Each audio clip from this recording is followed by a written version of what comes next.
Welcome back to the channel, where we dive into the internet's wildest confessions, betrayals, and unbelievable drama. Grab your snacks, sit back, and let's jump into today's story. I accidentally exposed my CEO's secret affair, because of one stupid Zoom notification. I work remotely for a company with around 300 employees. Every Monday, we have an all-hands meeting where the CEO gives updates. Cameras are optional, so most people keep them off. Last month, I had to present sales numbers, so I shared my screen. Everything was going fine until a Zoom notification popped up in the corner of my screen. It said, "Jessica reacted red heart to your message. Last night was amazing. Can't wait to see you again." The entire company saw it. I froze. The problem? I had never messaged anyone named Jessica. Then I realized something horrifying. A few days earlier, our CEO had borrowed my laptop after his battery died before a client meeting. He logged into his personal messaging account and apparently forgot to log out. That notification wasn't mine. It was his. The meeting went dead silent.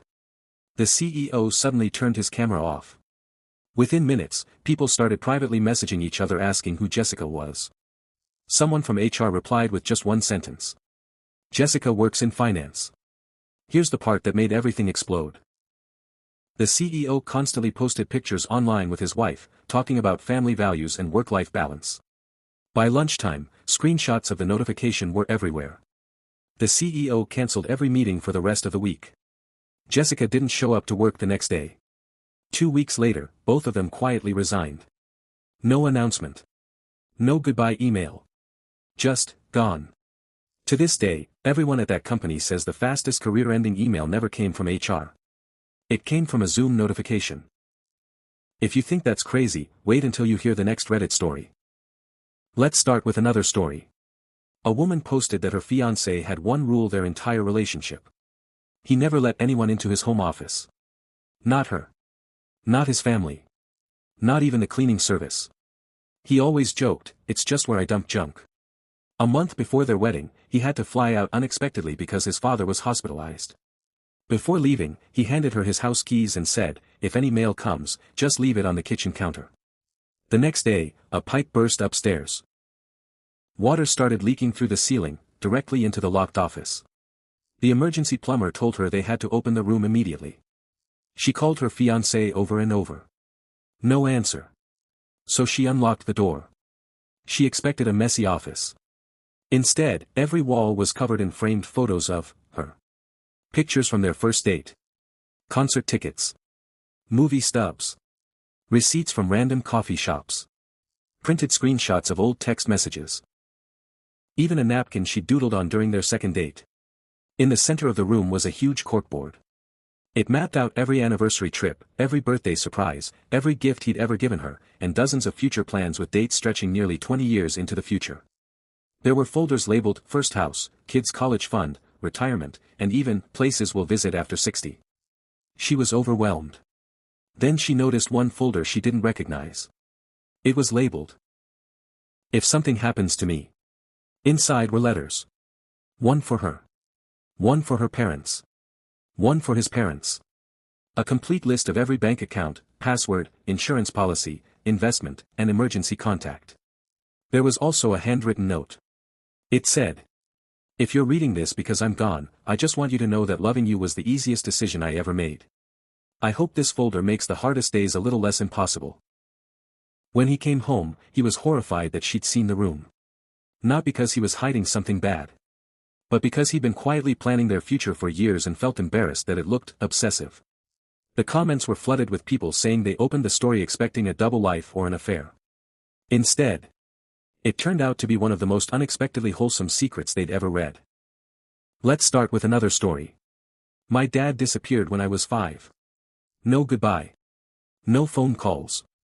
No birthday cards. My mom always told me the same thing. He chose another family. I believed her for 21 years. Then one afternoon, I got a message on Facebook from a woman I'd never met. She said, "I think you're my brother." I thought it was a scam. But she sent me a photo. It was my dad. Older. Gray hair. Same smile. She explained that he'd passed away a month earlier.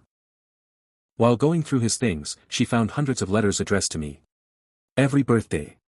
Every Christmas. Every graduation. One for every single year he'd been gone.